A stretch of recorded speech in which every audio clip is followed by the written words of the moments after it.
সবাইকে শুভ সন্ধ্যা। আমরা আপনাদেরকে ওয়েলকাম করছি আমাদের স্পোর্টস উইকলি বাই বঙ্গতে। আজকে একটা স্পেশাল এপিসোড।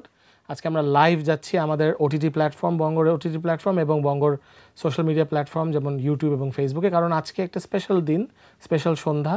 আজকে এশিয়া কাপ ফাইনাল ইন্ডিয়া এবং পাকিস্তানের মধ্যে। ইন্ডিয়া পাকিস্তানের ফাইনাল কখনো হয়নি এশিয়া কাপে, তো আমরা আজকে এটা নিয়ে আলাপ করব। আমাদের সাথে আছেন ফর্মার বাংলাদেশ ক্রিকেটার এবং এখনকার সিলেক্টর এবং কোচ হান্নান সরকার। আনন্দ ভাই, আপনাকে স্বাগত।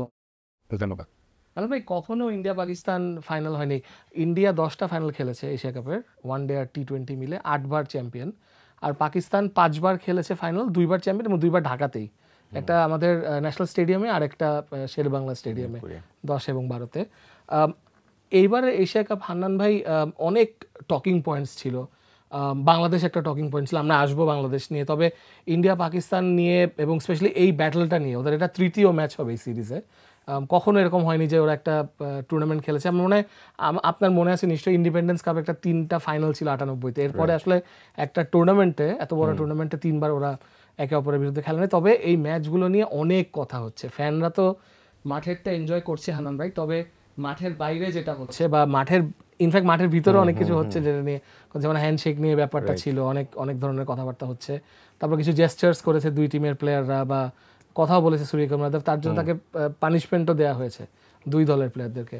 তবে আমাদের প্রথম প্রশ্ন আপনাকে হান্নান ভাই হচ্ছে, এই খেলাটা কি ওয়ান সাইডেড হবে, না এটা আমরা আজকে একটা কম্পিটিটিভ ফাইনাল দেখতে পাবো? সবাই এটা জানতে চাচ্ছে।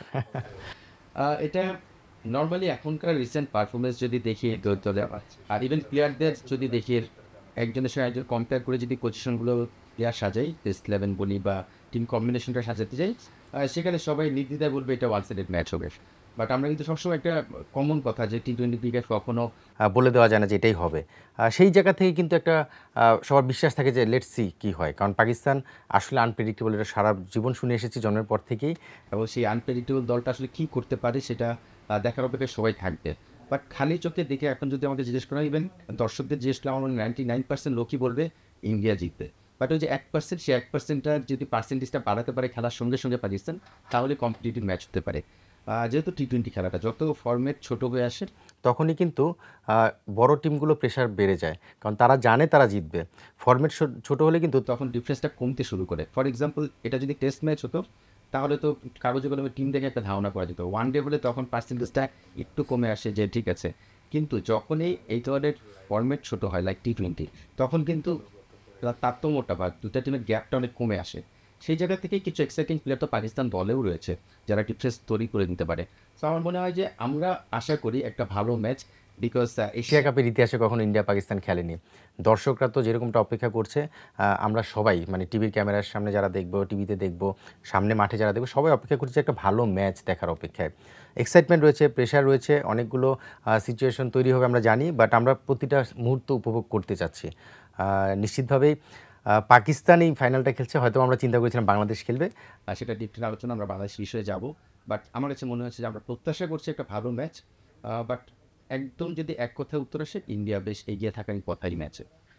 আপনার মেমোরি থেকে, আমরা তো ইন্ডিয়া পাকিস্তান ম্যাচ মানে অনেক মেমোরি চলে আসে, বা ফাইনালের কথা যদি বলেন, আপনার কোনো মেমোরি আছে ইন্ডিয়া পাকিস্তান ম্যাচ? আপনি ঢাকাতে অনেকগুলো ম্যাচ হয়েছে বা ফাইনালও হয়েছে কিছু টুর্নামেন্টের, আপনার কোনো মেমোরি আছে ইন্ডিয়া পাকিস্তান ম্যাচের? ইন্ডিয়া পাকিস্তান ম্যাচ আসলে আমি ওইভাবে মাঠে যেয়ে দেখার সুযোগ হয়নি, মানে আমি আসলে দেখিনি। কিছু ম্যাচ যে দেখিনি তা না, বাট আমি ওই সময়টায় আসলে নিজের খেলাতে এত বেশি ব্যস্ত ছিলাম, মাঠে যেয়ে খেলা দেখার সুযোগটা পাওয়া হয়নি। বাট ইন্ডিয়া পাকিস্তানের বেশ কিছু প্লেয়ারের খেলা এখনও চোখের সামনে ভেসে ওঠে। নিশ্চিতভাবে আমাদের সময়কার প্লেয়ারদের কথা আমি বলছি, এখনকার প্লেয়াররা তাদের খুব বেশি খেলা দেখার সুযোগ হয়নি সামনাসামনি নিজের কাজের কারণে। বাট যখন খেলা দেখেছি তখন স্বাভাবিকভাবে সচিনের ব্যাটিং দেখার অপেক্ষায় থাকতাম। রাহুল দ্রাবিড় রয়েছে, পাকিস্তানের সাইদানের ব্যাটিং এখনও চোখের সামনে ভাসে। সো কিছু ম্যাচ তো দেখেছি, বাট টিভিতে বেশি দেখা হয়েছে। আর আরেকটা জিনিস, আমি সবসময় যখন খেলা শুরু করেছি, প্রফেশনালি বা সিরিয়াসলি ক্রিকেটটা শুরু করেছি, টিভির সামনে খেলা দেখতে বেশি পছন্দ করতাম, বিকজ মাঠে গেলে গল্পর ছলে কিন্তু অনেক বড় মিস হয়ে যায়। বা টিভিতে দেখলে রিপ্লে দেখা যায়, ইভেন কি ভুল করছে বা কোন জায়গাটা থেকে শেখা যায় সেই চিন্তা ভাবনা থেকেই দেখা শুরু করি। সো সেখান থেকে টিভির সামনেই বেশি খেলা দেখেছি, মাঠে যেয়ে খুব কম দেখেছি। বাট ওই ধরনের একদম আমি বলতে পারবো না যে এই ম্যাচটা আমার একদম গেঁথে আছে, সেই ধরনের কোনো ম্যাচ আসলে এই মুহূর্তে মনে পড়ছে না। না, কম্পিটিটিভনেস চিন্তা করলে আমরা তো জাভেদ মিয়ানদারের সেই লাস্ট বল 6-এর কথা সবাই মনে করি, বা ইভেন ঢাকাতেও যখন ওদের একটা দুইটা খেলা খুব ক্লোজ হয়েছে, হয়েছিল, যেটাতে আফ্রিদি লাস্ট বলে 6 মারে আশ্বিনকে। তারপরে ধরেন লাস্ট যে ফাইনালটা খেলেছে অ্যাকচুয়ালি চ্যাম্পিয়ন্স ট্রফি ফাইনালটা 180 রানে পাকিস্তানের জয় ছিল। ইন্ডিয়া পাকিস্তান ম্যাচ আমরা চাই টাইট হোক। আপনি যেসব প্লেয়ারের কথা মেনশন করলেন, সচিন তেন্ডুলকর, রাহুল দ্রাবিড়, দিকে সাইদ আনওয়ার, সবার কথা আমরা মনে রাখছি because they are legends and greats. But ক্রিকেটটা তো হান্নান ভাই অনেক চেঞ্জ হয়ে এসছে, এবং আমরা এখন একজন প্লেয়ার নিয়ে কথা বলবো, আমরা তাকে বলছি যে আনাদার এজেন্ট অফ চেঞ্জ, মানে ক্রিকেটের যে চেঞ্জিং ফেস, সে আমরা বলবো অভিষেক শর্মার কথা।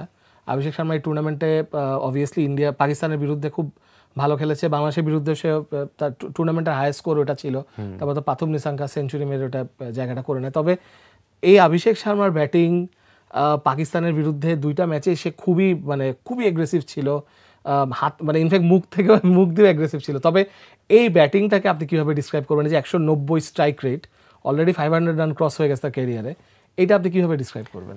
এখানে মানে আমি যেহেতু এখন কোচ, তার আগে সিলেক্টর ছিলাম, নিজে প্লেয়ার ছিলাম, বাট অভিষেক শর্মার যে বিষয়টা, এই প্লেয়ারটার আমরা ব্যাটিংটা দেখছি, এক্সিকিউশনটা, তার ব্যাটিং যে শটসগুলো, মানে টি20 ক্রিকেট না, শুধু প্রপার ক্রিকেটীয় শটও কিন্তু খেলছে। এমন না যে আমরা যেটা সূর্যাকে যেমন দেখি 360 যেটা বলি, অনেক দিকে শট খেলে, অভিষেক কিন্তু তার স্ট্রেংথে থেকে তার বেসটা ঠিক রেখে শটগুলো খেলছে। মানে হয় না যে চোখে লেগে থাকার মতো কিছু শট, মানে তার পাওয়ার হিটিং, তার স্ট্রেংথ, তার নিজেকে যেভাবে প্রস্তুত করেছে। ফর এক্সাম্পল, একটা বলার যখন ভালো লেন্থে বল করছে, সেই বলটাকে তার মানে পায়ের মাধ্যমে ফুটওয়ার্ক পজিশন তৈরি করছে, ব্যাটটাকে সুইং করছে। মানে এখানে খুব সুন্দর কিছু শট আমরা দেখছি, যেটা ক্রিকেটীয় শট। মানে সবচেয়ে বড় যে বিষয়টা, আপনি যখন এই ধরনের ক্রিকেটীয় শট খেলবেন, আপনার আউট হওয়ার সম্ভাবনা কমে যায়। টি20 ক্রিকেট আমরা দেখি অনেক ইম্প্রোভাইজ করতে অনেক প্লেয়ারকেই, তখন যেটা হয় আউট হওয়ার সম্ভাবনাটা থাকে।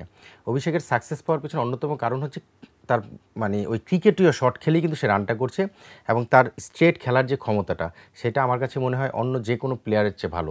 আপনি দেখবেন short of length ball straight খেলছে, যেটা আমরা একসময় গেইলকে দেখতাম। অনেস্টলি যদি বলি, পাওয়ার হিটিং যে অ্যাবিলিটি, অভিষেককে দেখে হয়তো গেইলের মতো সেরকম পাওয়ারফুল বা স্ট্রেংথ মনে হয় না, বাট এটা টেকনিক্যাল কিছু পয়েন্ট আছে, কিছু পাওয়ার হিটিং অ্যান্ড টেকনিক আছে, যেগুলো চমৎকারভাবে অ্যাপ্লাই করছে।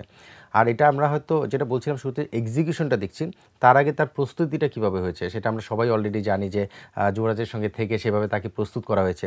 আইপিএলে তার রেকর্ড যদি দেখি, 150-এর উপর ম্যাচ খেলেছে। সো এই বিষয়গুলো যেভাবে নিজেকে প্রস্তুত করেছে, তার পাশাপাশি ম্যাচের মাধ্যমে সেটাকে নিজেকে এক্সিকিউট করে করে ইস্টাবলিশ করেছে। এমন একটা সময় দলে এসেছে যখন তাদেরও কিন্তু একটা পালাবদলের সময়, বিরাট তারপরে রোহিত শর্মা এরা সরে যাওয়ার পরে দায়িত্বটা নিয়েছে, এবং দায়িত্বটা নেওয়ার পরে রোহিত যে টিমে নেয় সেটা বুঝতেই দিচ্ছে না। সো এইভাবেই প্লেয়াররা তৈরি হয়ে আসে। 150টা ম্যাচ খেলার পরে তাকে টিমে আনা হয়েছে, মানে 150, আমি বলবো যে প্রায় 100+ ম্যাচ খেলার পরে ইন্টারন্যাশনাল ডেবু হয়েছে। সো এই জায়গা থেকে তাকে প্রস্তুত করে আনার যে সময়টা, সেটাও কিন্তু ইন্ডিয়ান ক্রিকেট বোর্ড দিয়েছে এবং নিজেকে প্রমাণ করে এসেছে। সেই ম্যাচুরিটিটা আমরা দেখতে পাচ্ছি। মানে প্রতি ম্যাচে কিন্তু টি20 ক্রিকেট আপনি বলে বলে রান করতে পারবেন, কিন্তু এই প্লেয়ারটা আমরা প্রতিটা ম্যাচে দেখছি এসে একেবারে রান করে যাচ্ছে, এবং কনসিস্টেন্সি, তার যে ব্যাটিং অ্যাপ্রোচ এবং তার অ্যাবিলিটি, তার এক্সিকিউশন, যেটা তার অ্যাবিলিটির মধ্যে রয়েছে সেটাই করছে। এক্সট্রা কিছু, যেমন এখন সূর্যাকে দেখে যদি ইন্সপায়ার হয়ে ডিফারেন্ট টাইপের শট খেলতো, তাহলে সেটা ডিফারেন্ট হতে পারতো, বাট সে কিন্তু তার নিজের যে অ্যাবিলিটি সেই অনুযায়ী খেলার চেষ্টা করছে। শিক্ষণীয় অনেকগুলো বিষয় রয়েছে, তার চেয়ে সবচেয়ে বড় যে বিষয়, চোখে লেগে থাকার মতো ব্যাটিংটা আমরা দেখছি। আর ভাই, ওপেন করছে অভিষেক শর্মা, শুভমান গিল, দুজনই আন্ডার-19 প্রোডাক্ট ইন্ডিয়ার। আমাদের যদি একটু বলতেন যে ইন্ডিয়া অনেকবার আন্ডার-19 চ্যাম্পিয়ন, আমরা হয়েছি 2020-এ, স্পেশাল একটা দিন ছিল আমাদের ফেব্রুয়ারিতে, আমরা যখন ওয়ার্ল্ড চ্যাম্পিয়ন হলাম আন্ডার-19-এ ইন্ডিয়াকে হারিয়েই। আপনি খুব কাছ থেকে ক্যাম্পেইনগুলো দেখেছেন, বাট আমি জাস্ট একটু ব্রিফলি জানতে চাই যে ইন্ডিয়া কি করে যে এই ব্যাচ থেকে ওরা প্রতি বছর কিছু না কিছু প্লেয়ার ওরা পেয়ে যাচ্ছে। এটা যদি বলতে চাই তাহলে ওয়াসিম আকরাম যে কথাটা বলেছে, ফার্স্ট ক্লাস ক্রিকেটের দিকে নজর দিতে, মানে ডোমেস্টিক ক্রিকেট, ইন্ডিয়ার সবচেয়ে বড় যে বিষয়টা, আমরা আন্ডার-19 দলটাকে দেখছি তারা চ্যাম্পিয়ন হচ্ছে, কনসিস্টেন্ট পারফর্ম করছে, তারপরে একটা সময়ের পরে তারা তাদের দলের হয়ে ইন্ডিয়া টিমের হয়ে রিপ্রেজেন্ট করছে। তো ইন্ডিয়ার সবচেয়ে বড় যে বিষয়টা, সেটা হলো ডোমেস্টিক ক্রিকেট। তারা আন্ডার-19 টিমটা গঠন করে 6 মাস আগে, মানে আমরা যেটা 2020-এ চ্যাম্পিয়ন হলাম, আমাদের দলটা গঠন হয়েছে 1.5 বছর আগে। যেমন এখন যেই দলটা সামনে জানুয়ারিতে খেলতে যাবে, 1.5 বছর আগে গঠন হয়েছে। ডিউরেশনটা থাকে 2 বছর, কিন্তু আমরা পুরো দলটা পাই 1.5 বছরের জন্য। ইন্ডিয়া দলটা গঠন করা হয় 6 মাস আগে। আপনি যদি আরও স্পেসিফিক জানতে চান, আমি বলবো 3 মাস আগে। সেটা কেন? কারণ তারা ইন্ডিয়ার ডোমেস্টিকে এই 19 প্লেয়াররা সারা ইন্ডিয়া জুড়ে এত ম্যাচ খেলে বেড়ায়, তাদের দল গঠনটা তখনও করে না। ম্যাচ খেলতে থাকে, ডিফারেন্ট স্টেটে খেলতে থাকে, ডিফারেন্ট টুর্নামেন্ট খেলতে থাকে, খেলতে খেলতে গেম সেন্সটা ডেভেলপ করে। সেখানে তো তাদের টেকনিক্যাল বিষয়ে কোচরা দেখছে, তাদের ডোমেস্টিকে যখন খেলছে সেখানে কাজ করছে, কিন্তু ওই ডোমেস্টিকে তারা এত ম্যাচ খেলে, ম্যাচ খেলে খেলে তারা প্রস্তুত হয়। লাস্টে ওয়ার্ল্ড কাপে যাওয়ার আগে এশিয়া কাপ হয়, তার আগে 3 মাস আগে দলটা গঠন করে ওই দলটা নিয়ে তারা ওয়ার্ল্ড কাপে যায়। সো তারা কিন্তু যদি ইন্ডিয়ার টিম করতে চায়, আমি নিশ্চিত ইন্ডিয়া এরকম 19-এর 2টা থেকে 3টার দল আরামেই করতে পারে। সো তাদের ডোমেস্টিক ক্রিকেটে যে স্ট্রাকচার, সেখানে প্রচুর ম্যাচ খেলার যে এনভায়রনমেন্ট, গেম সেন্স ডেভেলপ করার যে বিষয়টা, যেটা আমরা নেটের মাধ্যমে করার চেষ্টা করি বা আমরা দ্বিপাক্ষিক সিরিজের মাধ্যমে করি 19 লেভেলে, ওরা ওই ম্যাচুরিটিটা সেখান থেকে আসে। তারপরের স্টেজে যদি আপনি আসেন 19-এর পরে, আপনি একজন প্লেয়ারকে 2 বছরের জন্য স্পেশাল মনিটর করা হয়, কাকে নিয়ে আমি কোথায় দেখতে চাই 2 বছর 3 বছর 4 বছর, ওই যে প্রসেসটা, আমাদের মেইন ফোকাসটা ওইখানেই আসা উচিত, যেটা এইচপিএম আমাদের রয়েছে সেই জায়গাটায় কাজ করছে। বাট আমার মনে নতুনভাবে চিন্তাভাবনা করার অনেকগুলো জায়গা রয়েছে, যেটা আমি বিভিন্ন শোতে বলেছি, বিকজ আমি আন্ডার 19-এর সঙ্গে কাজ করেছি, এজ গ্রুপ সিলেক্টর 8 বছর ছিলাম, 1 বছর ন্যাশনাল সিলেক্টর ছিলাম, এলিট প্লেয়ারদের সঙ্গে কাজ করেছি, সিলেকশন প্রোগ্রামদের ছিলাম, এইচপি প্রোগ্রামের সঙ্গে ছিলাম। সো আমি প্রতিটা জায়গায় টাচ আপ করার কারণে আমি এই প্রসেসটা সম্পর্কে খুব ভালো জানি।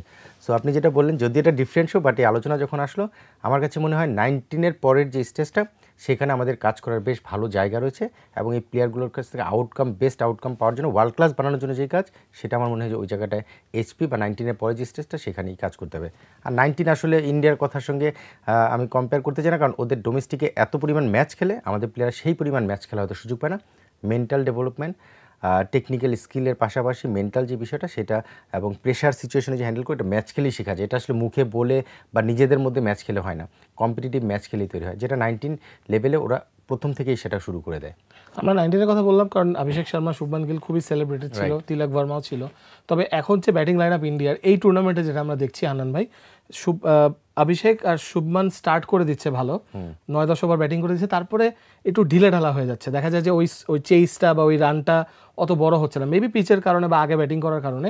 বাট আপনার কি মনে হয় যে এটা কি ব্যাটিং লাইন আপের একটা মেন্টালিটিরও সমস্যা হয়, যে এত ভালো স্টার্ট, মানে আমি ভালো স্টার্ট বলছি যে 100 রান হয়ে যাচ্ছে 8-9-10 ওভারে অনেক সময়, মানে রেকর্ড ব্রেকিং স্টার্ট, তারপরে কি ওটাকে মানে গ্যাদার করা একটু ডিফিকাল্ট হয়? এটা জিনিসটা হয় কি, আমরা যদি দুবাইয়ের উইকেটগুলো দেখি, প্রথমে বলটা যতক্ষণ শাইন থাকে বা শক্ত থাকে, বা আমি যদি দেখি বলটা খুব নতুন স্টেজে থাকে, তখন শর্টস খেলা খুব সহজ হয়। আপনি একটা জিনিস খেয়াল করেন, বল যত পুরান হতে থাকে, তখন স্পিনাররা সেটা অ্যাডভান্টেজ নেওয়া শুরু করে, এবং মিডিল ওভারগুলোতে পাওয়ার হিটিং যে বিষয়টা, সেটা খুব ভালো এক্সিকিউট করা যায় না, তখন 1-2-এর দিকে নজর দিতে হয়, এবং তখন কিন্তু স্লো বলার আসে। আপনি স্লো বলার বলতে আমি সাধারণত স্পিনারদের বোঝাচ্ছি, স্লো বলার আসলে সেটাকে আপনাকে পাওয়ার দিয়ে কিন্তু এক্সিকিউট করতে হয়। সেই জায়গাটা বলটা পুরান হয়ে গেলে, বলটা একটু যদি নরম হয়ে যায়, তখন কিন্তু সেখানে এক্সট্রা পাওয়ারের যে বিষয়টা, সেটা এক্সিকিউশনে হয়তো সাকসেসটা পাচ্ছে না। এটা ম্যাক্সিমাম সময় ইন্ডিয়ার হয়েছে। আর শুরুটা নতুন বল থাকা অবস্থায় এত বলের উপর নির্যাতন করছে অভিষেক শর্মা বা গিল যদি বলি, তো সেই জায়গা থেকে বলটা পূরণ হয়ে যাচ্ছে খুব তাড়াতাড়ি, যার কারণে মিডল ওভারে স্পিনাররা সেটার অ্যাডভান্টেজটা পাচ্ছে, মিডল ওভারে চাইলেও এত পাওয়ার হিটিং করা যাচ্ছে না। সো এটা একটা টেকনিক্যাল বিষয়, বাট স্টিল আমার মনে হয় যে আপনি যেটা বললেন যে মেন্টালি একটু কি মানে রিল্যাক্স হয়ে যায় কিনা, এরকম কোনো ব্যাপার আসলে ঘটে না, কারণ তারা প্রফেশনাল প্লেয়ার। মিডল ওভারে অনেক সময় ইনিংস বিল্ড আপের একটা ব্যাপার থাকে, আর ইন্ডিয়া আসলে তাদের ব্যাটিং প্ল্যানটা যেটা সাজায়, মিডল ওভারে আপনি দেখবেন যে ওই শর্টস খেলতে যেয়ে কিন্তু আউট হচ্ছে। আপনি যদি সূর্যাকে নর্মালি পাওয়ার প্লেতে নামান, তার ব্যাটিংয়ে দেখবেন সাকসেসফুল হওয়ার সম্ভাবনা বেশি থাকবে, বাট যখনই পাওয়ার প্লে পরে নামছে, তখন কিন্তু ডিফারেন্ট স্ট্র্যাটেজি এবং বলের যে বিষয়টা বলো।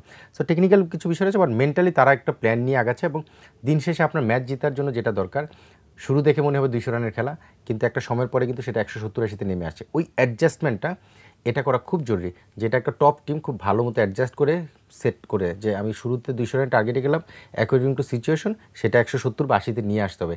এই ম্যাচুরিটিটা যেই দল করবে, সেই দল দিন শেষে তাদের উইনিং যে 2টা পয়েন্ট, সেটা নিয়েই বের হয়ে যেতে পারে, যেটা ইন্ডিয়া চমৎকারভাবে করছে। ভাই, আমরা ইন্ডিয়া ব্যাটিং নিয়ে কথা বললাম, অবভিয়াসলি পাকিস্তানের ব্যাটিংটা নিয়ে কথা বলতে হবে। পাকিস্তান অ্যাকচুয়ালি খুব খারাপ খেলেন এই টুর্নামেন্টে, বাট কিছু জায়গা, যেমন ধরেন সাইম আইয়ুবের ব্যাপারটা, আমরা অফ এয়ারই একটু আগে কথা বলছিলাম যে টিমে আছে ব্যাটসম্যান হিসেবে, বাট বোলার হিসেবে খেলছে বলা যায় অনেকটা। ফাখার জামান কিন্তু এখনো ওইভাবে মানে ভালো টিমের সাথে ওরকম রান করেনি, বা সাইফ জারা ফারহান একটা 50 আছে ইন্ডিয়ার সাথে, বাট পাকিস্তানের ব্যাটিংটা দিন শেষে কোন জায়গাটা আটকায় যাচ্ছে আপনার মনে হয়? যে ওরা মাঝে শুরু করেছিল, ওরা চাচ্ছিল যে ওই ব্যাসবল টেকনিক, মানে 35 বলের ইনিংস খেলে খেলে আগাবে মাইক হাসানের আন্ডারে। বাংলাদেশের সাথে ভালোই স্টার্ট করেছিল লাহোরে, বাট তারপরে আসলে যখন ঢাকায় আসলো, ঢাকায় 3টা খেলাই হারলো, 2টা খেলা হারলো, সিরিজটা হারলো। তারপরে কিন্তু ওরা একটা ট্রাই সিরিজ খেললো আফগানিস্তান আর ইউএর সাথে, সেখানে ওরা চ্যাম্পিয়ন হলো, বাট রানস করতে পারেনি। এরপরে চলে আসলো এশিয়া কাপে, যেখানে অন অ্যান্ড অফ রান হচ্ছে। দেখা যাচ্ছে শেষের দিকে হুসেন তালাত এবং মোহাম্মদ নওয়াজের কন্ট্রিবিউশন থাকতেছে। মোহাম্মদ নওয়াজও কিন্তু বাই দ্য ওয়ে খুব ইন্টারেস্টিং খেলছে, বোলার হিসাবে কিন্তু করছে ব্যাটিং। তো এগুলা কি মনে হয়, এগেন আমার ওই প্রশ্নটাই থাকবে যে নিশ্চয়ই এত বড় একটা ইন্টারন্যাশনাল লেভেলের টিম তো সব কিছু চান্স এবং র্যান্ডমলি ছেড়ে দেয় না, বাট এটা কি হাতে অপশনস রাখার মতন একটা ওয়ে যে আচ্ছা আমাদের অলরাউন্ডারও আছে, আমরা কোনো মতে যদি পার করতে পারি, জিনিসটা কি এরকম কিনা? এখানে আমার কাছে মনে হয় পাকিস্তানে ফার্স্ট যদি আপনি আমাকে জিজ্ঞেস করেন, আপনি যখন যারা একটু কম খেলা দেখছে, রেগুলার খেলা দেখছে না এশিয়া কাপটা, বা পাকিস্তান টিমের আজকে ইন্ডিয়ার সঙ্গে খেলা, আপনি যে কেউকে একজন সাধারণ মানুষকে জিজ্ঞেস করবেন যারা খেলা দেখছে অন অফে, আপনি জিজ্ঞেস করেন পাকিস্তানের ব্যাটিং লাইন আপ বলো তো, আমার মনে হয় যে 2 জন বা 3 জনের বেশি নাম বলতে পারবে না। এটাতেই প্রমাণ হয়ে যায় তাদের দলটা কতটা একদম নতুন এবং খেলছে কাদের সঙ্গে। ইন্ডিয়ার আপনি নাম জিজ্ঞেস করবেন 6 জনের নাম বলে দিতে পারবে ব্যাটিং লাইন আপে। তো সেখানেই বোঝা যাচ্ছে এই ধরনের ইন্ডিয়া পাকিস্তানের ম্যাচ কিন্তু শুধু মাঠের খেলা না, নার্ভের খেলা আছে। আর আমরা কিন্তু সবসময় একটা কথা বলি, ক্রিকেট কিন্তু মাথার খেলা, মানে মাথা থেকে যে সিগন্যালটা আসবে সেটা আমার এক্সিকিউশন হবে। নর্মালি ক্রিকেট কোচিং আমরা যেটা বলি, আমাদের কিন্তু 3টা কাজ আমাদের করি। আমরা ব্যাটিংয়ে যে কথা যদি বলি, আমরা প্রথমে চোখে দেখি, সেই সিগন্যালটা আমাকে ব্রেনে দেয়, সেই ব্রেন আমাকে বলে যে বডি দিয়ে এক্সিকিউট করতে হবে। সো ওই যে বল দেখে তারপরে ডিসিশন মেকিংটা ব্রেন থেকে সিগন্যাল দিলেই তো বডি রিয়াকশন করবে।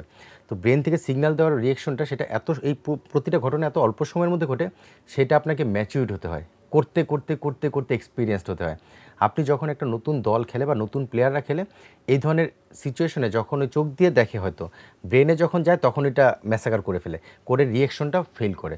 সো পাকিস্তানের যে বিষয়টা, এই প্লেয়ারদের এক্সপিরিয়েন্স, তারা হয়তো পিএসএলে খুব ভালো করেছে, খুব ভালো উইকেটে খেলেছে, নিজেদের মধ্যে খেলেছে, যখনই ইন্ডিয়ার মতো দলের অ্যাগেন্স্টে খেলে একটা মেন্টাল প্রেশার আছে, এখান থেকে যখন সিগন্যালটা ভালো না আসবে এক্সিকিউশনে, সেটা পারফেক্ট হবে না। আমার মনে হয় পাকিস্তানের ব্যাটিং লাইন আপে সবচেয়ে বড় দুর্বলতা এটা।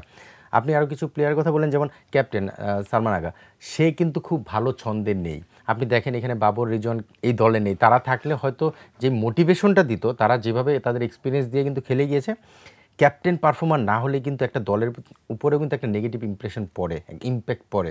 এই দলটা বোলিং তাও মোটামুটি আমি বলবো যে কোয়াইট ওকে, কিন্তু ব্যাটিংটা এতটাই ইনএক্সপিরিয়েন্স, তারা একটা এক্সপেরিমেন্ট স্টেজে রয়েছে পাকিস্তান দলটা। তারা লাকি যে ফাইনাল খেলছে। এই দলটা আসলে আপনি যদি কম্পেয়ার করতে বলেন শ্রীলঙ্কার সঙ্গে, আমি বলবো যে শ্রীলঙ্কা তার চেয়ে এগিয়ে। ইভেন বাংলাদেশের সঙ্গে যদি কম্পেয়ার করেন, আমি বলবো যে বাংলাদেশও কিছু কিছু জায়গায় তাদের চেয়ে এগিয়ে রয়েছে। আনফর্চুনেটলি তারা মানে আমরা হেরে গিয়েছিলাম। সো ব্যাটিং লাইন আপে আমার মনে হয় এক্সপিরিয়েন্সটা খুব ম্যাটার করে, স্পেশালি এই ধরনের বড় ম্যাচে।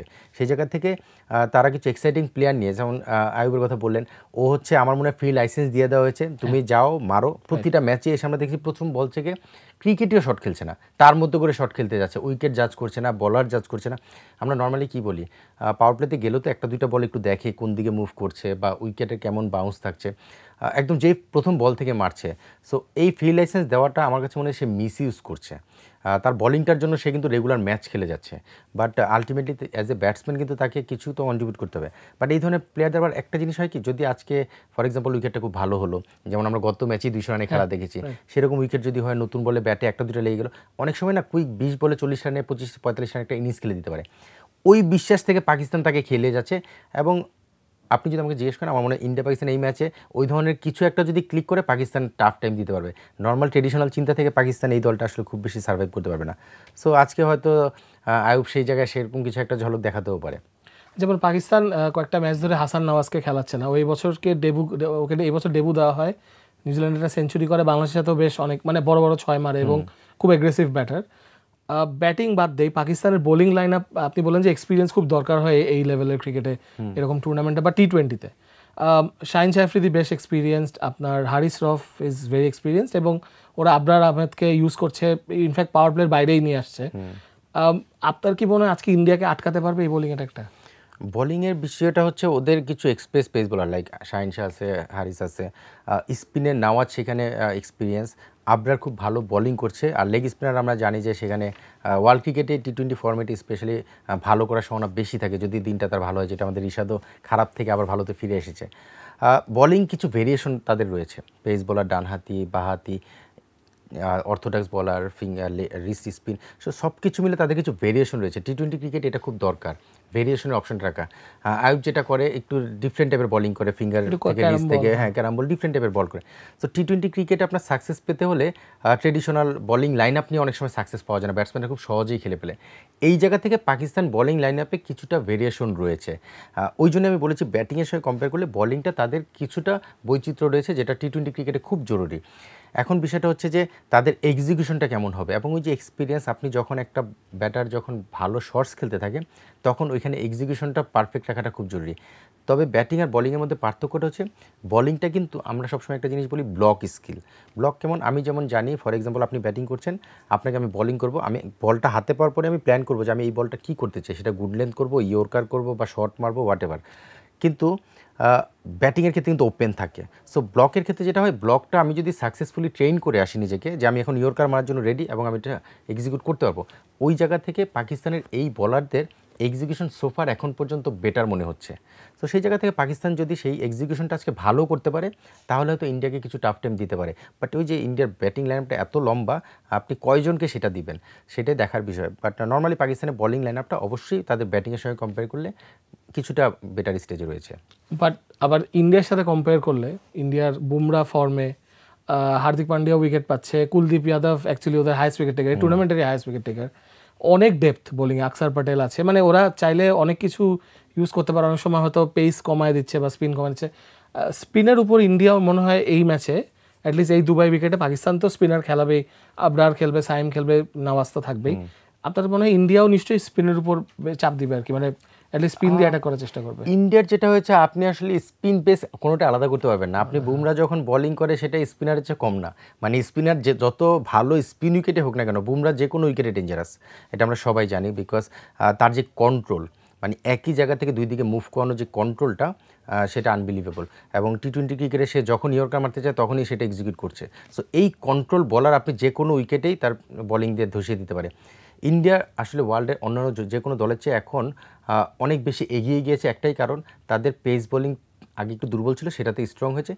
বোলিং বৈচিত্র্য স্পিনে আপনি দেখবেন কুলদীপ, চায়নাম্যান বলার কিন্তু খুব রেয়ার, সামসি রয়েছে। বাট আপনি যদি ওয়ার্ল্ড ক্রিকেটে দেখেন চায়নাম্যান বলার এবং তার কন্ট্রোলটা আপনি দেখেন, দুই ধরনের যেভাবে বল করতে পারে, দুই দিকে বল ঘোরানো। আপনি বরুণ রয়েছে ডিফারেন্ট টাইপের লেগ স্পিনার, এখানে রয়েছে আকসার যে জোরের উপর অর্থোডক্স বল করে। সো আপনার এই যে আমি যেটা বলছিলাম যে টি-20 ক্রিকেটে ভালো করতে হলে এই ধরনের ভেরিয়েশন দরকার হয়, কারণ আপনার যখন যেটা ডিমান্ড করবে টিম, আপনি ডানহাতি বাহাতি ব্যাটসম্যানের একটা মিশ্রণ থাকে, পাশাপাশি উইকেটের উপর অনেক সময় ডিপেন্ড করে আপনি কখন কাকে ইউজ করবেন।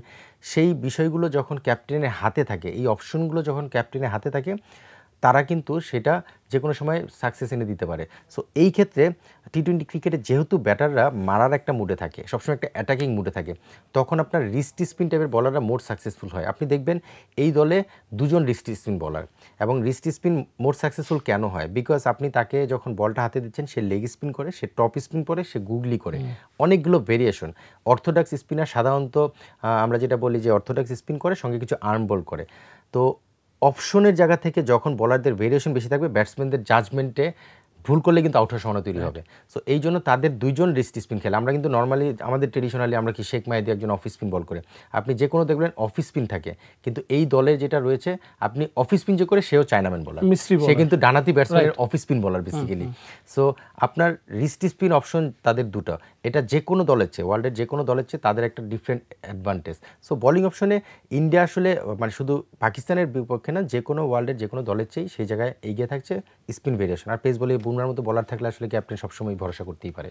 মানে আমরা টসের কাছাকাছি চলে আসছি, এশিয়া কাপের ফাইনালের টস। কিন্তু আমি দুইটা জিনিস আপনার কাছে একটু জানতে চাই as a fan of cricket. আমি আজকাল দেখি যে ফার্স্ট ওভার নিয়ে অনেক অনেক কথাবার্তা হয় সোশ্যাল মিডিয়াতে। আমি টুইটারে দেখি যে ফার্স্ট ওভার, শাহিন আফ্রিদির ফার্স্ট ওভার, বুমরার ফার্স্ট ওভার খুব কি ম্যাটার করে? ফার্স্ট ওভারে কী হয় আপনার কি মনে হয়? টি-20তে আমরা ধরে নিচ্ছি, যেমন অ্যাশেজের ফার্স্ট ওভারে কী হবে, ম্যাকগ্রাফ 6 মাস আগের থেকে প্রেডিক্ট করা শুরু করে যে কে করবে ফার্স্ট ওভার, কী হবে ফার্স্ট ওভারে, বা ওইটা কি আমার আপনার মনে হয় যে ফ্যান মিডিয়ার জন্য অনেক বড় না, এটা প্লেয়ারদের ড্রেসিং রুমে ওটা নিয়ে? আমি যেহেতু টি-20 কিছু টুর্নামেন্ট বিপিএলের সঙ্গে ইনভলভ ছিলাম, লাইক রাজশাহীর সঙ্গে কাজ করছি, সিলেটের সঙ্গে মেইন মেম্বার হিসেবে কখনো কোচ ছিলাম, কখনো ম্যানেজার ছিলাম। সো সেখান থেকে আমার এক্সপিরিয়েন্স থেকে আমি বলতে পারি টি-20 ক্রিকেটে সবচেয়ে ইম্পর্টেন্ট পাওয়ার প্লের দুটো ওভার হচ্ছে 5 এবং 6 নম্বর ওভার। মানে কেউ যদি ফার্স্ট ওভার বলেও থাকে, আমাদের স্ট্র্যাটেজিতে আমরা ফার্স্ট ওভারটাকে কখনো ওই স্ট্র্যাটেজিতে কখনো ওইভাবে প্রায়োরিটি দিইনি যেটা 5 নম্বর আর 6 নম্বর ওভারে দিয়ে থাকি। বিকজ ফার্স্ট ওভারটা normally wicket, condition, bowler, fielding সব পজিশনগুলো জাজমেন্টে চলে যায়। সেখানে যদি কোনো স্ট্র্যাটেজিক স্পেশাল প্ল্যান থাকে যে এই ওভারটা আমরা এই ধরনের প্ল্যান করবো, সেটা হতে পারে। বাট নর্মালি পাওয়ার প্লের 5 এবং 6 নাম্বার এই দুইটা ওভার কিন্তু খুব ইম্পর্টেন্ট হয়ে যায়। তখন যদি কোনো ব্যাটসম্যান সেট হয়ে যায় ওই দুইটা ওভারে ম্যাক্সিমাম ইউজ করার চেষ্টা করে। তখন সিচুয়েশনও বোঝা যায় যে উইকেট যদি আমি রেখে দিই ওই 2 ওভারে আমি 15-30 রান করেও সেটা কভার করে ফেলতে পারবো। সো এই ধরনের ডিফারেন্ট স্ট্র্যাটেজি থাকে। এখন আসলে এটা টিম টু টিম ভ্যারি করে এবং অপোনেন্ট টিম নিজেদের স্ট্রেংথ প্রতিটা জায়গা থেকে স্ট্র্যাটেজি ডিফারেন্টভাবে সাজানো হয়। সো ফার্স্ট ওভার আপনি যেটা বললেন টেস্ট ক্রিকেটের ফার্স্ট ওভার ডিফারেন্ট, কারণ পুরো দিনের চিন্তা নিয়ে একটা ব্যাটার খেলতে নামে। ফার্স্টে যে প্রেশারটা সেটা অনেক সময় বলাররা চায় ফার্স্ট বল থেকে দিব আমি, ওই প্রেশারটা যেন সেট হতে না পারে। বাট টি-20তে ফার্স্ট ওভার কিন্তু বলাররা চিন্তা করে আমি কোনো রকম ফার্স্ট ওভারটা বের হয়ে গেলে একটা ওভার আমার 6টা বল ডট হয়ে গেল। সো ব্যাটসম্যান আবার চিন্তা করে যে ফার্স্ট ওভারটা আমি সেটেল ডাউন করি। সো টোটালি ডিফারেন্ট স্ট্র্যাটেজি থাকে এক এক টিমের এক একভাবে। আমি ফার্স্ট ওভারের চেয়ে বেশি মনে করি টি-20 ক্রিকেটে 5 নাম্বার এবং 6 নাম্বার পাওয়ার প্লে এই দুটো ওভার খুব ইম্পর্টেন্ট হয়ে থাকে। ভাই আপনি একজন কোচ, ফর্মার ক্রিকেটার এবং সিলেক্টর হিসেবে আমাদের সাথে আজকে যা শেয়ার করলেন খুবই ইনভ্যালুয়েবল। কিন্তু আমি একটা জিনিস এখন মানে মনে করছি যে সব কিছুই থাকতে পারে একটা প্লেয়ারের। আপনি বললেন সাইম আইয়ুবের ব্যাপারে বললাম, আমরা অভিষেক শর্মা নিয়ে কথা বললাম যে ট্যালেন্ট থাকে, স্কিল অ্যাকোয়ার করে। ইন্ডিয়া পাকিস্তান ম্যাচ একটা দুবাইয়ের মতন জায়গায় হয়তো ফুল হাউস থাকবে, ওয়ার্ল্ড ওয়াইড হয়তো 1 থেকে 2 বিলিয়ন আইবলস খেলা দেখবে, এবং আমরা তো দেখবই বাংলাদেশ থেকে, হয়তো আপনার আমেরিকাতেও একটা হিউজ, নর্থ আমেরিকাতেও একটা হিউজ ক্রাউড দেখবে, অস্ট্রেলিয়া থেকে দেখবে, সবাই ট্রাই করবে ক্যাচ করতে। হানা ভাই আপনি কাছ থেকে অনেক প্লেয়ার দেখেছেন বা আপনি যেহেতু বিপিএলে কাজ করেছেন ওই জন্যই জিজ্ঞেস করছি যে নার্ভটা কীরকম থাকে, মানে ওরা কতটা ডিফারেন্ট থাকে এইসব ক্রিকেটার যারা এত বড় প্রেশার হ্যান্ডেল করে? যদি বড় প্লেয়ার হয় তাদের যে রুটিনটা থাকে, কারণ আমি বড় প্লেয়ার বলতে ইন্ডিয়া পাকিস্তানে কিছু প্লেয়ার আসেন, যেমন নওয়াজ আমার টিমে 2বার ছিল, রাজশাহীতে ছিল, সিলেটে ছিল। নওয়াজ আমার খুব চ্যাম্পিয়ন হলো না ওইবার ছিল, রাজশাহীতে ছিল, এর আগে সিলেট সিক্সার্সেও ছিল। তো বেসিক্যালি খুব ক্লোজ ছোট ভাই বা ফ্রেন্ডও বলা যেতে পারে, সমবয়সী আমরা, আমার চেয়ে 3-4 বছরের ছোট হবে হয়তো। তো শোয়েব মালিকও ছিল, আমি দেখেছি রাসেল ছিল, তার আগে আমি ড্যারেন সেমিকে, ওয়ার্নার অনেকের সঙ্গে কাজ করেছি। তাদের সঙ্গে যে কথাবার্তা আমি যেটা দেখেছি, তাদের যে রেগুলার রুটিন, বড় প্লেয়ার যারা সাকসেসফুল যারা, তাদের যে রেগুলার রুটিন প্রতি ম্যাচের আগে তারা সেই রেগুলার রুটিনটা মেনটেন করে। ফর এক্সাম্পল কালকে ম্যাচ, আমি আজকে যে রুটিনটা মেনটেন করবো এটা সেটা ইন্ডিয়ার সঙ্গে হোক, পাকিস্তানের সঙ্গে হোক, অস্ট্রেলিয়া, যে কোনো টিমের সঙ্গে ওই একই রুটিন তারা মেনটেন করার চেষ্টা করে। মানে লাইক আমি বাংলাদেশের সঙ্গে খেলছি একটু হালকাভাবে রুটিন মেনটেন করবো, আমি অস্ট্রেলিয়ার সঙ্গে খেলি একটু ডিফারেন্টভাবে করবো, ব্যাপারটা এরকমটা হয় না। তাদের ওই রেগুলার রুটিন যেটা, ফর এক্সাম্পল ওয়ার্নার জিম করার যে ট্রেডিশন, তার ম্যাচের দিন এসে ম্যাচের দিন ম্যাচ খেলে সে জিম করে, এটা রেগুলারই, সেটা যার সঙ্গে খেলুক, যত রানই করুক। সো এরকম কিছু রুটিন তাদের থাকে। যারা বড় প্লেয়ার, সাকসেসফুল প্লেয়ার, তারা এই রুটিনটা খুব সিরিয়াসলি মেনটেন করে এবং এটাই তাদের সাকসেসের মূল রহস্য। ভাই আমরা একটু পিছিয়ে যাব এই টুর্নামেন্টের ঠিক আগের ম্যাচটা, বাংলাদেশের সাথে পাকিস্তানের ম্যাচটা। আপনি ডিসঅ্যাপয়েন্টেড ছিলেন বাংলাদেশের এই এফোর্ট দেখে? বিকজ আমি আজকে লিখেছি ইনফ্যাক্ট যে টিমটা নতুন, তবে শ্রীলঙ্কার সাথে এবং আফগানিস্তানের সাথে যে ব্র্যান্ড অফ ক্রিকেট খেলেছে এবং ইন্ডিয়ার সাথে যে মাইন্ডসেট শো করেছে, কিছু দূর বলা যায় যে একটু নতুন, মানে আমরা একটু নতুনত্ব দেখতে পাচ্ছি। হ্যাঁ হয়তো ছক্কা ট্রাই করে বেশি, মানে অনেক ধরনের অ্যানালিসিস তো হতে পারে, বাট এই রেজাল্টে কি আপনি খুব বেশি ডিসঅ্যাপয়েন্টেড হবেন এই পাকিস্তানের সাথে হারটা? তা তো কিছুটা হবে, মানে খুব বেশি হবো কিনা জানি, তবে বেশি হওয়ার চেয়ে কমও হওয়ার সুযোগ নেই আসলে। কারণ আপনি যখন এই দলটাকে 135 রানে আটকে দিয়েছেন, আমরা যেটা বলছিলাম যে এই দলের বোলিংটা ভেরিয়েশন রয়েছে, বাট ওয়ার্ল্ড ক্লাসকে আপনি বলতে পারবেন? আপনি যদি এই যে ইন্ডিয়ার আলোচনা করলাম, ওই মানের বোলিং কিন্তু আমরা পাকিস্তান দলে দেখছি না। ওই এক্সপিরিয়েন্স বা ওই ধরনের যে উঁচু মানের বলার, সেরকমটা বলবো না। অবশ্যই ইন্টারন্যাশনাল টিমে খেলছে, ভালো বলার, সেটা বলতে পারি, বাট এক্সপিরিয়েন্সের জায়গা থেকে ওইভাবে নিজেদের এখন ইস্টাবলিশ করতে পারিনি। সেই জায়গা থেকে 135 রান করার জন্য যে ব্যাটিংটা আমরা করেছি, সেটা আসলেই কিছুটা তো হতাশ করেছে আমাদের। আমি জানি না টিম প্ল্যান কী ছিল, স্ট্র্যাটেজি কী ছিল, প্লেয়াররা কীভাবে চিন্তা করেছে। জানেন না মানে আপনি তো জানার দেখে কি মনে হচ্ছে? না, জানি না বলতে পার্সোনালি এখানের আমি 80% প্লেয়ারের সঙ্গে আমার খুব ভালো অ্যাটাচমেন্ট, বাট আমি যখন এই ধরনের বড় ইভেন্টে যাই, আমি পার্সোনালি ওদের সঙ্গে কখনো 1-to-1 কথা বলি না। আমি বিভিন্ন সিরিজের সময় কথা বলি, আমার কোনো কিছু অবজারভেশন থাকলে আমি যেমন তামিম, ইমন, হৃদয় বা ইভেন রিশাদ, সাকিব, ওদের সঙ্গে রেগুলার কথা হয় যে আচ্ছা আমার কাছে মনে হচ্ছে এটা বলা আমার উচিত না, বাট ওই অধিকার নিয়ে বলি, যেহেতু ওরা আমার আন্ডার 17, 18, 19 অনেক সময় লম্বা সময় আমার সঙ্গে ছিল। সো সেই অধিকার নিয়ে অনেক সময় কোনো অবজারভেশন থাকলে জানাই। বাট এই ধরনের ইভেন্টে like world cup, Asia cup, এই ধরনের ইভেন্টে সাধারণত আমি যতটা এই জিনিসটা অ্যাভয়েড করতে পারি। আমি এই সিরিজের মানে একদমই কথা বলি, যাওয়ার আগে হৃদয় তামিমের সঙ্গে কথা হয়েছে, বাট খেলা নিয়ে আমি যাওয়ার পর থেকে কথা নেই। সো হয় কি, ন্যাশনাল সিলেক্টর থাকলে তারপরেও কিছু বিষয় জানা যায়। যখন আমি ন্যাশনাল সিলেক্টর ছিলাম তাদের প্ল্যান কী হচ্ছে বা স্ট্র্যাটেজি কী হচ্ছে, টিমের সঙ্গে থাকলে তো জানাই যায়, ইভেন সিলেক্টর থাকা অবস্থায় সেগুলো আমি জানতাম। জানতে চাচ্ছি যে দেখে কি মনে হয়েছে যে কোনো কি প্ল্যান এক্সিকিউট করতে পেরেছে বা কোনো প্ল্যান সেট ছিল? আমার কাছে অনেক কিছু চেঞ্জ হলো না? প্ল্যানটা আমি এই জন্যই বললাম কথাটা, নর্মালি 135 রান চেস করার জন্য যেই প্ল্যানটা থাকা উচিত, আমার কাছে খেলা দেখে মনে হয়েছে সেই প্ল্যানটা ওইভাবে এক্সিকিউশন হয় নাই। যদি করেও থাকে, যে ধরনের প্ল্যান আমি দেখেছি ওভার বাউন্ডারি বা বাউন্ডারি মারার দিকে মনোযোগী যে বিষয়টা, সেই বিষয়টা আমার কাছে আসলে খুব পজিটিভ মনে হয় না। আমার কাছে মনে হচ্ছে একটু ডিফারেন্ট প্ল্যানে হয়তো বা যেতে পারতো দলটা। আমরা যদি দেখি ইমন যেভাবে আউট হলো, হৃদয় যেভাবে আউট হলো, ইভেন সোহান যাওয়ার পর যেভাবে ব্যাটিং করছিল, প্রতিটা ব্যাটসম্যানের অ্যাপ্রোচ, সেটা কখনো মনে হয়নি যে আমরা 135 চেস করছি। আমার কাছে দেখে মনে হচ্ছে 160+ চেস করছি। সো এই জিনিসটা আমার কাছে একটু মনে হচ্ছে ওই ম্যাচের জন্য হয়তো প্ল্যানটা এইভাবে করতে পারতো, যে আমরা স্ট্রাইক রোড থেকে শুরু করে প্রতিটা জায়গায় ডিফারেন্টভাবে প্ল্যান করা। সো ওই প্ল্যানটা আমার কাছে একটু আমার নিজেকে ডাউট করে দিয়েছে যে আসলে প্ল্যানটা কী ছিল, বা প্লেয়াররা কি প্ল্যান বুঝতে পারেনি বা এক্সিকিউশন করতে পারেনি। সো এই জন্যই খারাপ লাগাটা একটু বেশি লেগেছে। বাট এই ম্যাচটা যদি এমন হতো শ্রীলঙ্কার সঙ্গে 170 প্রায় চেস করে আমরা জিতলাম, তারপরে ম্যাচ 135 চেস করতে যে আমরা যেভাবে ধসে পড়লাম, সো এই জন্যই প্ল্যানটা নিয়ে কথা বলছিলাম। এক্সিকিউশন তারা কিন্তু করতে পারে, সেটা প্রমাণ করেছে। এমন না যে তারা শ্রীলঙ্কার যে আমরা সিরিজ জিতে এসেছি, এখানে শ্রীলঙ্কার সঙ্গে ম্যাচ জিতলাম, আফগানের সঙ্গে ম্যাচ জিতলাম, এবং যেভাবে আমরা ক্রিকেট খেলছিলাম, ইন্ডিয়ার সঙ্গে যেভাবে খেলেছি, সব কিছু মিলে ওই ম্যাচটা একটু অপরিচিত মনে হচ্ছিল। এই জন্যই বললাম যে আসলে প্ল্যানটা কী ছিল আমি ঠিক বুঝিনি। এই জন্য একটু খারাপ লাগে, বেশি কাজ করেছে। নর্মালি যা খারাপ লাগে তার চেয়ে একটু বেশি খারাপ লেগেছে। এশিয়া কাপটা কিন্তু বাংলাদেশের এই বিগ ফাইভ যারা, সাকিব, তামিম, মাশরাফি তো আরও আগেই খেলা ছেড়ে দিচ্ছে, মুশফিক, রিয়াদ ছিল লাস্ট চ্যাম্পিয়ন্স ট্রফিতে, এখন আর কেউই খেলেনি এই সিরিজে। তো কি মনে হলো, প্রথম একটা সিরিজ টুর্নামেন্ট দায়িত্বে ছিল লিটন, একটু ইনজুর্ড হয়ে গেল, তাসকিন ছিল, মুস্তাফিজ ছিল, কেমন হলো এবার হান্নান ভাই এদের প্রথম টুর্নামেন্ট? আমার কাছে ওভারঅল আপনি যদি বলেন, সেই জায়গা থেকে আমার কাছে মনে হয়েছে এই দলটা আমাদের স্বপ্ন দেখানোর মতো দল। তাদেরকে একটু সময় দিতে হবে, এনাফ সময় তারা হয়ে গেছে সেটা বলবো না, কিছু প্লেয়ার অন প্রসেস যারা নিজেদেরকে ইস্টাবলিশ করবে। বাট আমি সবসময় একটা কথা বলি, একটা প্লেয়ার ইন্টারন্যাশনাল ক্রিকেটে নিজেকে ইস্টাবলিশ করার জন্য বা সাকসেসফুল প্লেয়ার হতে গেলে 1 বছর পর থেকে তাকে জাজমেন্ট শুরু করতে হবে, যেটা আমি আমার প্র্যাকটিক্যাল লাইফ থেকে নেওয়া। সো 1 বছর না যাওয়া পর্যন্ত একটা প্লেয়ার সম্পর্কে আমরা বড় কমেন্টস করা উচিত না, তাকে আবার ফেলেও দেওয়া উচিত না। ফর এক্সাম্পল, আমরা তামিম, ইমনকে জাস্ট এই এশিয়া কাপের আগে অনেক বড় জুটি বানিয়ে ফেলেছি। জাস্ট একটা এশিয়া কাপে খারাপ খেলার পরে তামিম ইমনকে নিয়ে আমরা কথা বলা শুরু করেছি। ইমন শুরু করেছে 1 বছর এখনও হয়নি। সাইফ একটা এশিয়া কাপ ভালো খেলেছে, তারপর থেকে আমরা তাকে নিয়ে অনেক বড় কথা বলা শুরু করেছি। আমি বলবো যে কোনো একজন প্লেয়ার যখন ইন্টারন্যাশনালে আসে, মিনিমাম 1 বছর, কখনো কখনো কিছু প্লেয়ারের ক্ষেত্রে 2 বছর সময় দেওয়ার পরে তাকে জাজমেন্ট করতে হবে সে আসলে কতটুকু পারছে। তৈরিদের ক্ষেত্রে আমরা দেখলাম 2 বছর পরে এসে কিন্তু কিছুটা স্ট্রাগল টাইম পার করছে। তো এই জন্য বললাম যে এই দলটা এখন মনে হচ্ছে ভালো কিছু করার অ্যাবিলিটি তাদের আছে। আমাদের সিনিয়র প্লেয়ার যারা 4 জন সরে গেছে, স্পেশালি ব্যাটিং ডিপার্টমেন্টের মূল ভরসা ছিল, সেই জায়গায় যারা রিপ্লেস হয়েছে তারা ভরসা দেখানো শুরু করেছে। বাট আমি আসলে 1 বছর 2 বছর খেলার আগে কোনো টিম বা কোনো প্লেয়ারকে নিয়ে ওই ধরনের মন্তব্যে যেতে চাই না।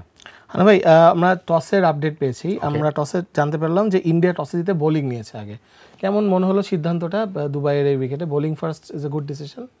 সব দলই তাই করছে এবং এটা বেসিক একটা ডিসিশন, কারণ আমরা জানি যে আসলে এই উইকেটে পরে ব্যাটিং করলে ব্যাটিংয়ের অ্যাডভান্টেজটা পাওয়া যায়, যেটা হয় উইকেটে ব্যাটিং করাটা অপেক্ষাকৃত সহজ হয়ে যায়। এবং সেই ক্ষেত্রে আমার মনে হয় যে এটা খুবই বেসিক একটা ডিসিশন, যেটা পাকিস্তান থাকলেও হয়তো বোলিংয়ের সিদ্ধান্তটাই নিত, সেটাই করেছে। পাকিস্তান বা ইন্ডিয়া যেই টসে জিততো সে বোলিং করবে, স্বাভাবিক একটা সিদ্ধান্ত। সো আমার কাছে মনে হয় যে ইন্ডিয়া আরেকটু এগিয়ে গেল। একটা বড় নিউজ আছে, ওকে, হার্দিক পান্ডিয়া খেলছে না। হার্দিক পান্ডিয়ার নিশ্চিত ইনজুরি, নিশ্চয়ই একটা কোনো, হ্যাঁ, কারণ আমরা দেখলাম যে রিঙ্কু সিং কে ইনক্লুড করা হয়েছে। সো 11টা হচ্ছে নর্মাল যে ওপেনিং, শুভমান গিল আর অভিষেক শর্মা। নাম্বার 3-তে আমরা দেখবো সূর্যকুমার যাদব, নাম্বার 4-এ তিলক ভার্মা, 5-এ উইকেট কিপার সঞ্জু স্যামসন, 6-এ খেলবে Shivam Dube, medium pacer allrounder, 7-এ রিঙ্কু সিং, ওকে, তারপরে অক্ষর পটেল, বরুণ চক্রবর্তী, কুলদীপ, জাসপ্রীত বুমরা, এ হচ্ছে টিম। তো নিশ্চয়ই ইনজুরি, আমার মনে হয় ইনজুরি না, আমার কাছে মনে হয় স্ট্র্যাটেজিক একটা প্ল্যানও করতে পারে, যে নিচের দিকে মানে একটা ক্যামিও খেলার মতো অ্যাবিলিটি তার রয়েছে। যদি প্রয়োজন হয় তাকে ব্যাটিং, আর ইন্ডিয়ার ব্যাটিং লাইন আপটা না যে কেউ উপরে ব্যাটিং করতে পারে। হার্দিক যেই পজিশনে ব্যাটিং করে আমরা জানি যে সানজু সুযোগ পেলেই কিন্তু সেই জায়গায় নিজেকে প্রমাণ করেছে। এক ম্যাচ আমাদের সঙ্গে ম্যাচে 9 নম্বরে নামবে এরকম একটা স্টেজে প্যাট আপ করে বসেছিল। সো সে উপরে নামতে পারলে গত ম্যাচে সুযোগ পেয়েছে, কাজ করেছে। এর আগে একটা ম্যাচে আরও উপরে ব্যাটিং করার সুযোগ পেয়েছে, কাজ করেছে। সো ব্যাটিং লাইন আপটা তারা সানজুকে উপরে নিয়ে আমার মনে নিচের দিকে হার্দিকের জায়গায় একজন লেফট হ্যান্ড ব্যাটসম্যান এবং রিঙ্কুকে ওই জায়গাটা একটা এক্সপেরিমেন্ট করছে। বিকজ আমরা দেখেছি আবরার রয়েছে, আয়ুবও কিন্তু ওই টাইপের বল করেছে। সব কিছু বলে ওই ধরনের একটা স্ট্র্যাটেজি, এইটাই হলো সবচেয়ে বড় বৈচিত্র্য এবং স্মার্টনেস। আপনি উইনিং টিম, আমরা বলি না যে একে বসানো যাবে না, ভাই টিম কম্বিনেশনে যখন যাকে দরকার আমার এই ম্যাচ জেতার জন্য স্পেসিফিক এই ম্যাচে জেতার জন্য আমার যদি সেই বেঞ্চে প্লেয়ার থাকে আমি তাকে ইউজ করব। আমার মনে হয় ইনজুরি হলে হয়তো আমরা আগেই জানতে পারতাম, সেরকম কিছু যেহেতু শুনিনি। আমার মনে হয় একটা স্ট্র্যাটেজিক চেঞ্জ, এবং সেটা রিঙ্কু কিন্তু ক্যাপাবল, সেটা সে প্রমাণ করেছে বিভিন্ন সময়। টিমও তার উপর ভরসা রেখেছে এবং আজকে একটা চমক দেখিয়ে দিল। পাকিস্তান টিম মোটামুটি সেম, ওরা হাসান নওয়াজকে খেলাচ্ছে না, প্রিটি মাচ সেম। তারা যেই লাইন আপটা ইউজ করেছে ওইটাই, আপনার যেটা নিয়ে আলাপ করছিলাম, আমরা যেটা নিয়ে অনেকক্ষণ ধরে আলাপ করছিলাম, ওই টিমটাই খেলবে। আগে আগে বোলিং মানে পাকিস্তানের হাতে এখন they have to take care of Bumrah, Varun Chakravarthy আসবে নতুন বলে নিশ্চয়ই, অক্ষর পটেল আসবে পাওয়ার প্লের পরপর। এখনই প্রেডিকশনে যাব না, এখনও কিছুটা টাইম আছে হান্নান ভাই। আমি একটু জানতে চাচ্ছি যে রিঙ্কু সিং এর ব্যাটিং নিশ্চয়ই আপনি আইপিএলে দেখেছেন। আপনি একটু আগে বলছেন যে অভিষেক শর্মা 100-150 ম্যাচ খেলে, রিঙ্কু সিং এর তো লাস্ট মোমেন্টে ম্যাচ জেতানোর এক্সপিরিয়েন্স অনেক বড় বড় প্লেয়ারের সমান। কিরকম লাগে আপনার এই ব্যাটসম্যানটাকে? আমার মনে হয় আমরা টি-20 ক্রিকেটে সবসময় একটা কথা কিন্তু খুব কমন একটা কথা, ইম্প্যাক্ট। মানে আপনি কিন্তু টি-20 ক্রিকেটে ইম্প্যাক্ট বিষয়টা কিন্তু অনেক বড় একটা কথা। আপনি 10 বলে 20 করেছেন, ওইটার একটা ইম্প্যাক্ট থাকে। এটা সিচুয়েশন কি ডিমান্ড করছে। আপনি অনেক সময় দেখবেন একজন প্লেয়ার 100 করছে, কিন্তু এটা ইম্প্যাক্টটা পজিটিভ দিকে অনেক সময় যায় না। কিন্তু আপনি 10 বলে 20 করেছেন, সেটার ইম্প্যাক্ট ম্যাচের রেজাল্টে চেঞ্জ করে দিতে পারে। রিঙ্কু ওই ধরনের একজন প্লেয়ার, তার ইম্প্যাক্টটা কিন্তু ডিফারেন্টভাবে দলের হয়ে সবসময় করে থাকে। আপনি যখন একটা চ্যাম্পিয়ন দল করবেন, আপনি সবসময় 100 মারা প্লেয়ারকে নিয়ে করবেন না, আপনি 30-40 করা প্লেয়ারকেও কিন্তু আপনাকে উইনিং টিমের মেম্বার বানাতে হয়। সো রিঙ্কু ওই ধরনের একজন প্লেয়ার যাকে আপনি ইম্প্যাক্ট প্লেয়ার হিসেবে যে কোনো সময় দলে নিতে চাইবেন এবং ইউজ করতে চাইবেন, এবং সেটা কিন্তু ওই যে সময়ের সঙ্গে সঙ্গে নিজেকে প্রমাণ করে সেই ইম্প্যাক্ট প্লেয়ার হয়েছে। সো টি-20 ক্রিকেটে আমার মনে হয় ইম্প্যাক্ট প্লেয়ার যে গুরুত্ব, সেটা রিঙ্কু বিভিন্ন সময় প্রমাণ করেছে, এবং আজকেও ইন্ডিয়া কিন্তু সেই জায়গায় তার উপর ভরসা রেখেছে। পরের দিকে একটা ইম্প্যাক্ট ইনিংস যদি খেলে দিতে পারে, সেটাই ডিফারেন্স তৈরি করে দিতে পারে। কারণ এই ধরনের বড় ম্যাচে অনেক সময় কিন্তু ওই যে বললাম না, ট্রেডিশনাল চিন্তা থেকে বের হয়ে একটু ডিফারেন্ট চিন্তা করতে হয়। মানে ইন্ডিয়া পাকিস্তান ম্যাচ, ডিফারেন্ট নার্ভের খেলা, একটা ইম্প্যাক্ট প্লেয়ার আসবে, এসে একটা ইম্প্যাক্ট ইনিংস খেলে দিবে, মোমেন্টাম ঘুরিয়ে দিবে। সো আমার মনে হয় যে রিঙ্কুর উপর সেই ভরসাটা ইন্ডিয়া রাখছে, এবং সেই কারণে আজকে কিন্তু তাকে খেলানোর চিন্তা করেছে। আমরা একটু বাংলাদেশে ফেরত যেতে চাই। আপনি এই যে ব্যাচটা এখন আমাদের টিম, বাংলাদেশ টিমে তানজিদ তামিম, ইমন সবার সাথে আপনি কাজ করেছেন, তবে এই এশিয়া কাপে আমরা দেখলাম সাইফ হাসান 2020-এ টেস্ট ডেবিউ করলো, অনেকদিন টেস্ট ক্রিকেট টিমে আউট থাকলো, তারপরে 21-এ টি-20 ডেবিউ করলো, বাট টিমে থাকতে পারলো না। আমরা অনেকদিন সাইফকে কিছুতেই দেখছিলাম না। সাইফ কিভাবে দলে ফিরলো হান্নান ভাই, এবং এই নতুন যে সাইফের ব্যাটিং যে স্টাইলটা, এটা কি আপনি নিশ্চয়ই আপনি এরকম দেখেছেন সাইফকে ব্যাটিং করতে? আমি অনেক আগে একবার দেখেছিলাম একটা ওয়ান ডে ইনিংস খেলতে, এটা শ্রীলঙ্কার সাথে মনে হয় বেশ ভালো একটা ইনিংস খেলেছিল, বাট এই স্টাইলে ব্যাটিং করাটা আমার কাছে একটু ভালোই লেগেছে। ইনফ্যাক্ট এই সাইফকে নতুন করে চেনা শুরু করেছি আমরা। অনেস্টলি যদি আমি সিলেক্টর হিসেবেও গত 1 বছর যখন ছিলাম, এই সাইফকে দেখিনি অনেস্টলি। ইভেন তার সঙ্গে যে খেলা প্লেয়ার, একসঙ্গে টিমমেট, তারাও কিন্তু এই সাইফকে নতুনভাবে দেখছে। বিকজ আমি অনেকের সঙ্গে কথা বলেছি, সাইফের ব্যাটিং কেমন মনে হলো, পরে বলে স্যার সাইফ ভাই এরকম ব্যাটিং করতো না, বা সাইফ এরকম ব্যাটিং করতো না, চেঞ্জ করেছে। সো নতুন সাইফকে দেখছি। সাইফ বেসিক্যালি যে ধরনের ব্যাটিং করতো, আমরা একটু লঙ্গার ভার্সন ফর্মেটে বা লঙ্গার ফর্মেটে তাকে চিন্তা করতাম বেশি, লাইক টেস্ট, ওয়ান ডে, টি-20তে খুব বেশি চিন্তা করতাম না। ইভেন 1 বছর আগেও যখন আমি ন্যাশনাল সিলেক্টর ছিলাম, সাইফকে নিয়ে আমরা শর্টার ভার্সন স্পেশালি টি-20তে ওইভাবে চিন্তা করিনি, যার কারণে কিন্তু ওই প্রসেসের মধ্যে তাকে যখনই আমরা খেলেছি এই টিমে লঙ্গার ভার্সন বা ওয়ান ডে খেলেছি, আপনি যদি খেয়াল করেন। বাট টি-20 ফর্মেটটা সে নিজেকে চেঞ্জ করেছে, এবং গত বিপিএল থেকে সে কিছুটা ডিফারেন্ট টাইপের নিজেকে এক্সপোজ করা শুরু করেছে। লাস্ট অস্ট্রেলিয়া যখন এই টিম গেল, সেখানে কিছু ডিফারেন্ট শট তাকে আরও কনফিডেন্স দিয়েছে। সাইফ চেঞ্জ করেছে নিজেকে, তার আগে যে শটগুলো ছিল সেগুলো থেকে আরও ডিফারেন্টভাবে নিজেকে তৈরি করা শুরু করেছে। তবে সাইফের ব্যাটিংটা সবার অ্যাট্রাকশন নিতে পেরেছে, দ্যাটস ট্রু। কিছু দুর্বলতা প্রতিটা ব্যাটসম্যানেরই থাকে, তারও যেটা এক্সপোজ হবে সময়ের সঙ্গে সঙ্গে, সেগুলো নিয়ে কাজ করতে হবে। কারণ আমি যেটা বললাম যে তৌহিদ হৃদয় 2 বছর বাংলাদেশের বেস্ট টি-20 প্লেয়ার ছিল, আজকে তৌহিদ হৃদয়কে ড্রপ করার জন্য অনেকেই পাগল হয়ে গেছে।